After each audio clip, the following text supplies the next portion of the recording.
You're listening to the smartest guys in marketing, the best show on the planet for client businesses to learn about traffic, funnels, sales, conversions, and marketing coolness. Chris and Taylor are the founders of Traffic and Funnels, a digital marketing consultancy helping you get paid clients from cold traffic daily. Now, here are your hosts, Chris and Taylor. All right, scaling one-on-one offers. Anybody worried about scaling your fulfillment? Hands up. Cool. Now, if you're a service provider, you're not consulting or coaching, now put your hand up. Cool. So, scaling, if you're a service provider, looks different, in my opinion, than scaling if you're a consultant. So when do you make the switch to video/group coaching? Yeah, I guess basically like not doing a service anymore and just teaching the service with, weekly calls and videos. Well, like if you want to get past like probably $40K a month and you don't want to hire a bunch of team, then you would do that. Okay, so should I start doing that now then? Because that's where I want to be pretty soon. Yeah. Are you taking equity deals? Yeah, we're doing commission on the back end. Equity is a different game because you can actually get past $50K a month with equity that you can't with like just a copywriting package. But if you write a package and you take a percentage of their sales, then you can kind of get past that. But like, what do you want to be at? 100K by December. You need to switch. Yeah. And I wouldn't fire your clients right now, but I would start a new program offering to teach them how to do it. Okay. That way you can take more clients. In terms of pricing, where would you put that if you were starting out with that first, I would like video program? Maybe beta at like 4. Okay. And just be like, this is like 5 clients are going to get this at 4. And then that's it. And then we're going to 8. And that's pretty much 8 weeks video plus weekly calls or bi-weekly calls, or you can do it a million different ways. It's whatever your clients need to get results. It's like for the longest time, we just did 2 group calls a week. And then I blew everything up and we just changed everything because I felt like we needed to. So it's like whatever you feel like clients need to get results, you do that. Mm-hmm. Okay, cool. Which doesn't mean that if a client is unhappy, you're like, I just changed. You're always going to have a client that's unhappy. But if it's a repeating thing, it's like, oh man, this is a good person, and they're like not getting results, then you've probably got a systems issue on the fulfillment. Okay. What's your average client value right now on your services? Well, we have our 2 are actually monthly retainer, like 2 of them are, and they're $6K a month. The new ones are like around 12,000 total over 8 weeks. And then how much time does that take? 10 hours a month. For those clients? Versus for those current clients? Yeah, well, one's different because one we do everything. We do like direct mail, radio, TV, everything. So that's a lot more time. But the main ones are just direct mail, and that's like 10 hours a month. So it'd be interesting to know like the actual value of that client per hour. Okay. Because they might be taking up like 60% of your time. We had this conversation with someone yesterday where like you think maybe it's a big contract, but the actual time that it's taking you, it's not worth it. Like what if you were able to recapture 5, 10, 15 hours a week to where you can put into the new offer for your consulting? Mm-hmm. That's a massive key, is understanding, like identifying where you're at in your business and what you should be spending your time on. And it's interesting, even though something's generating revenue, it might not be the best use of your time. This is for you because I think you're a little bit further ahead than some people, but I would keep that in mind. Yeah. Like what if you're able to give 20 hours a week right now to the Done With You offer? You could be at 100K, October. Yeah. Especially with an offer like that, it's super hot. Mm-hmm. I mean, is there a certain number you guys look for in terms of like, hey, like I'm charging 10K for the offer. I expect to spend like 5 hours a month. I mean, what's like the... Well, is there a number? He's actually getting into economics right now with you. So you want to make $100K a month. You need to actually charge $625 an hour at the minimum if you're working 40 hours a week. All right. What you'll probably do is do this analysis, and that person's probably not paying you $625 an hour, probably. So that gives you an indication that eventually you're going to have to let this client go or up their retainer so that it fits into your economics. And then if you have team, so you have to pay out 2 other copywriters, and you pay them a combined $10,000 a month for their 100 hours or whatever, then you've got to subtract that number from your 625, and then your hourly rate needs to bump up to make up the difference. Make sense? Right, yep. So then you know what your pricing needs to be. So basically look at the actual net profit to me Yeah, and then multiply to get what I need in terms of the total package value. yeah. So what people want to do is they want to like have some formula for what the market will pay, but the market will pay anything you tell them to. That doesn't mean you manipulate them and just overcharge because they'll do it. If you look at like Amazon can lose money because they want to actually grab the whole market, and they did. Nobody can get into the US market with e-commerce anymore. Amazon's the biggest because Jeff was willing to tolerate the pricing being so low for so long. And now he has the whole market. But what if he was just like, well, I want to make money? Then somebody else came in and competed with him. And you learned this from Sam Walton, who went in some cities and forced stores to discount, and then Walmart took over the market. So what you want to do is, if a competitor comes into your market, what you want to know the number, like what's the lowest I can tolerate that I'm willing to go to and still have all of my other goals met. And then you probably want to charge that. So I can tell you with ClientKit, like we actually don't make as much money as you think we do because camera's expensive as hell. And Adam and Ben wants to get paid for some dumb reason. So you got to sub out all those costs, and we're booking the events and paying Charlie for coffee. So you get to the end of it, and it's like, okay, we can tolerate a certain amount of money. We would like to be up here eventually.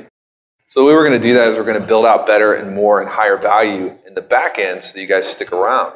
Nobody's staying in Elite because we're just like, give us more money. How do we make Elite better? How do we make you more money? How do we innovate value on the back end? But we're going to tolerate the lowest amount on the front end that we can. So that's how you want to set your pricing.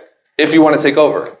If you just want to make a decent living, and then that's different. But we want the whole market. So the members are $7. Like it's why Sales Mentor is like $100. People are like, why are you charging so little? And it's like, I'm going to actually discount it more. Like I want the whole market. That's how you set your pricing. That make sense? Yeah. Dude, that was so good. Let's talk about, since we're talking about scaling, let's just hop into the mistakes we made. So you want to go first? Biggest mistakes we made while scaling? I think one of the biggest mistakes we made in scaling, if we're talking about traffic and marketing, is optimizing. We built a funnel one time 10 years ago. No, it wasn't 10 years ago. You guys were supposed to laugh at that point. Thanks for that. But no, when we first launched the business, we're still running the same webinar. And one of the things for you to be successful and be in the game for a long time is being aware of where your market is, right? How many other people have come into the market, stolen our stuff, ripped off our languaging? How many other competitors have come into the market, right? And so we've had diminishing returns. But what hasn't happened is we haven't optimized and bettered our messaging and gone to more platforms for us for where we want to go for the future. So we got a little bit behind curve on that. Yeah, just on that topic, like we talked to you yesterday, like there are 3 options you have in pretty much any project. You can innovate, which is like creating new stuff. Like what we just did with CK. We were innovating, like innovation mode. Creating something brand new, creating new webinars. Then you can optimize, which is taking what you've innovated and improving. That's the phase we're in now, where it's like, I know literally everything about you. Like I could go into your file and see how many calls you've had and how many Q&A sessions you've been on and how many emails you sent us and whether you're doing your work or not. And I'm trying to optimize you to make sure that you make money so you keep giving me money. That's like optimizing that. Or you can take it on the front end with what he's doing. He's like, okay, we had a 30% conversion rate, but nobody's seeing the new webinar. So you're optimizing. How do we give them something? Like, he's not really innovating, but he's taking what we already have and optimizing it. Make sense? Then you can replicate. So you can take something that you've already built successfully in one area of the business and you move it over into another area of the business.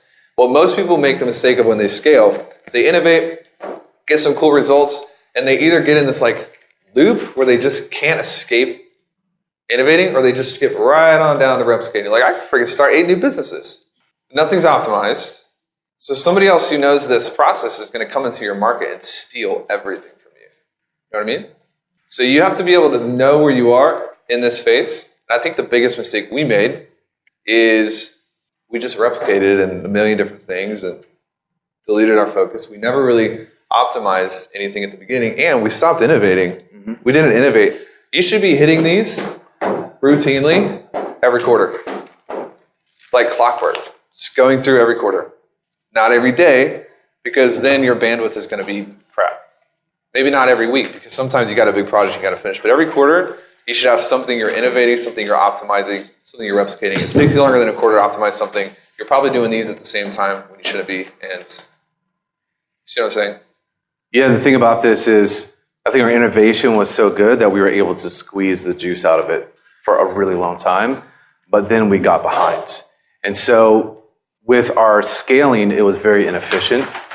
So we're just not keeping as much money as we know that we have the skills, talent, and ability to do. And so that's where the continual innovation optimizing comes into play. And then based on where you are, where you want to go, that depends on if you're going to replicate much or not. So if you're only at 30 grand a month, there's not a lot you have to do. When you're optimizing, what does that cycle look like? So in the example of the webinar that wasn't working for you guys, now how long is that turnaround in optimizing the webinar? Do you keep ads running the entire time while you're fixing the webinar? What's the process look like? So it depends on where you are in your business in regards to how urgent it is. So obviously we had things that were working, and so we didn't have the urgency to continue to innovate and optimize. We were just so concerned about bigger numbers and more revenue and all that kind of stuff. And that just gets old. Like it literally just gets old making 500 grand a month. It's not a braggy thing, but it does. When it gets to a place where it's not efficient and you're like, why am I doing this? And you have stuff it's working decently, but it could be working a lot better. You're just pissed off. Well, we talked about it this morning actually while waiting at Starbucks. It's like, I was just thinking like, man, why did we get stuck? Like, cause you see us like now and it's like, those guys probably never get stuck. But we got stuck for a year and a half, like kind of in the same place. I was like, the thing is like, you have to be careful because like, for me, it's like, man, what if we never grow past this, like our lives don't suck, like it's not like we're going to be like, man, how do I buy this house? Or like, so we have to actually, like Cameron's going to talk about this tomorrow, we have to engineer that. We don't get the privilege anymore of just like our natural environment forcing us to do the right thing. We have to like actually make shit up and engineer it almost to create this, our own pain vortex, like what Cameron was talking about. Like, and I think that part of it is like, if you think 70 grand a month is like pretty good, you'll never get above it. If you think 500 grand a month is pretty good, you'll never get above it because we actually only push past like the lowest that we can actually take, like the lowest we can tolerate. And so we've had to kind of work a lot up here to force ourselves like, dude, $500,000-$600,000 a month is really pitiful. Like it's awful. And like our kids are going to be starving and like, and it sounds really loopy. So here's the thing. If you don't have in place it's not working, then it is the thing you work on.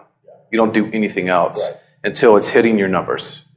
And perfect example, right? Like, webinar is not working for me, but everything else is in line. Like, I just keep those ads running and just like do something in 2 days, right? Like, put something new up in 2 days. Like, just keep doing it fast. Or a day. Yeah, it is all about speed, but I mean, the advantage that you have being in UE is access. So like, look at what's going on. Getting very down to the studs. But for us, like with our own funnel, we are rebuilding everything, and that is the thing that is stopping us from $1 million and $2 million a month. So, well, for other things that we want to launch and put into market. Just the mechanics. But yeah, it's end of July is our deadline for us, what we have going on. Which might as well be tomorrow. Yeah, because we have so much other crap we have to deal with.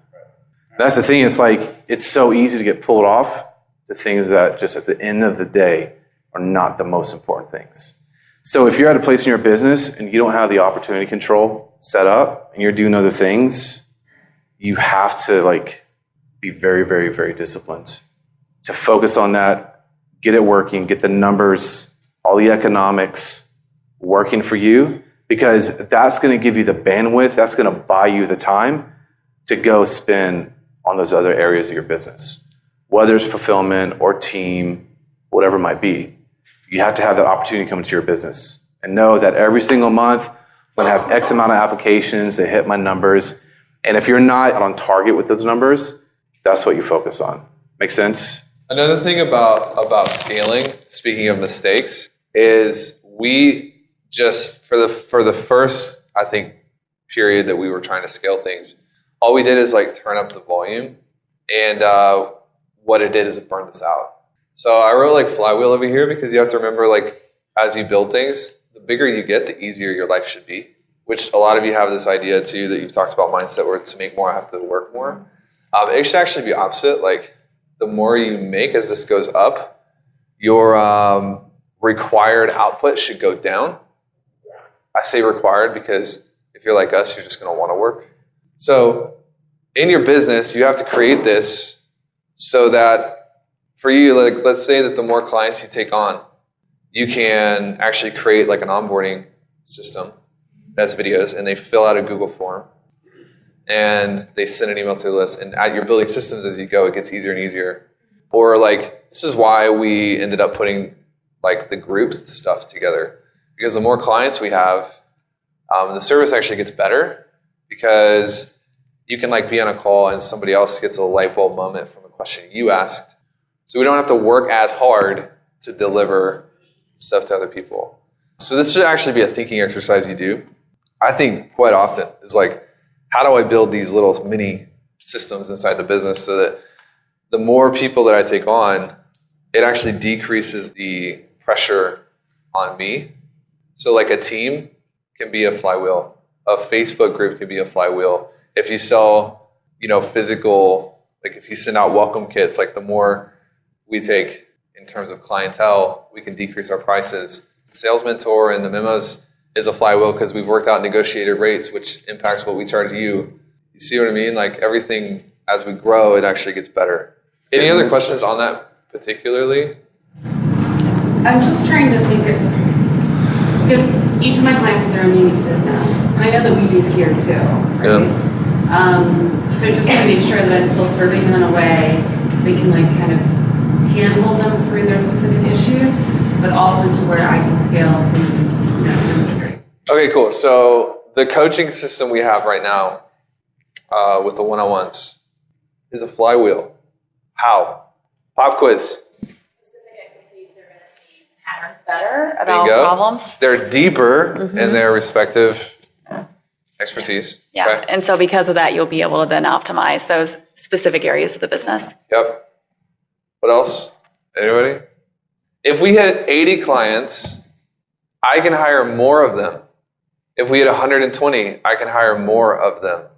And the more clients we take, the revenue is actually dispersed out for getting 6 of Cameron's. And if one of Cameron can do what he's done, what can 6 of them do? So the product gets better as we take on more clients. This is why people will get all messed up about scale. It's because they're like, they think to themselves, they're like, well, I'm like burning out right now. I'm like, it's a one-on-one. Well, what happens when I take 20 clients? Yeah, like if you don't change anything, you're going to die. That's what happens when you get 20 clients. So this goes back to the innovation thing, but make sure you're innovating things that actually get better with volume, not worse. What people do in the market now is they just don't care. They're like, I just want 60 clients because of the money. And then you can't get help and you can't get support. This is who you're going up against, so it should be easy to win. You actually care. So the coaching system is a mega flywheel. What is scaling to you? being able to help as many people as possible, but still. What does that mean? Is that like 100,000? No, because it still needs to be like intimate enough where, and maybe this is selfish, that I see the results for them and I can make that impact with them. Like, I don't want to be so far removed from it that I don't see that, because that's important to me. That's my why, right? So yeah, I don't want it to be this huge machine where I like all this stuff's happening behind the scenes and I don't see it because that's important to me. So I guess for me, it's like the struggle of, I like the intimacy of the one-on-one because I can feel the change for them, and that keeps me going. But at the same time, I want to do that for more people. And I also want to scale, of course, for the money and all of that. So how do I find the perfect balance? Well, it doesn't have to be a perfect balance. What's most important to you? Making an impact with the people, but being able to, have Feel the it. depth of that impact. Yeah. So helping a good amount of people, but also still feeling it. So if you're at a place where you can only take how many clients without wanting to cry? Yeah, I'm somewhere between 10 and 15. So And then how many people out there right now need what you have? a ton. How many more lives should you be impacting? Like more than 15. Yeah. Right? Like I'm trying to just draw like vast clarity here and the difference of where you are and the potential for you. And the whole thing is if you have the process, then you can replicate yourself. Like what we've done with the coaches and these ballers who've come in. You think we don't see those results and feel those results? True. Now it's like we're scaling results. It's not about revenue. I mean, that's part of it, but it's about scaling impact, scaling results, reaching and impacting more families, more businesses. And so if you stay stuck in like, oh, it's got to be me, then obviously you're keeping yourself from those people. And by yourself, I don't mean just you. I mean your processes, your IP, your unique thing that is impacting the clients that you're working with. If you keep that in front of you, it's like, okay, if I just want it to be me, like we had this conversation the other day. I was like, dude, I'm just going to be honest with you. Like, I want to write all the copy for the emails because I want to feed my ego. Because I want it to be my emails. But I mean, Taylor never deals with ego issues, it's just me. It's called confidence. But it's like, that's gonna draw us out past July 31st. That's gonna take a long time. And so I've got to go out and bring other people in and use my unique ability to build the strategy and, just coach with these guys who I'm bringing in to write emails for us, right? So you got to get past a place where it's about me. It's like, what about them? Especially knowing the impact that you do make, the change that you do bring. That for us, like I get overwhelmed by all the case studies. I'm like, I want that. I want that more and more and more. Like I cannot keep up with all the case studies that are coming into the group, that are posted on the Tank page, because impact begets impact, right? And you just get to this place where the more impact that you make on people's lives, the more confident and bulletproof your belief system is in yourself and your process, offer, and what you do. So if it's like ever a rare occasion where I get on the phone with someone, my confidence in regards to sales, and it would only typically be UE, is extremely strong. Like I have not 1 ounce of doubt that we can help someone if it's, they have the right things. How do you guys trust people with that? Like you're taking a lot of your business and giving it to other people. Maybe that's a control issue with me, but how do you take that kind of responsibility and put that on other people and feel good about those people getting the results? It doesn't really come down to trusting people. It's typically a lot of times just going to be your fault for being a bad leader. You recognize what it takes, like the things that are needed to get someone results, right? And so, we're talking a little bit kind of on the team stuff, but if you know and you assume that people are going to mess up, it's just how often, right? And you have a limit. Yeah. And that's a whole bigger topic to talk about that we have a lot of experience with.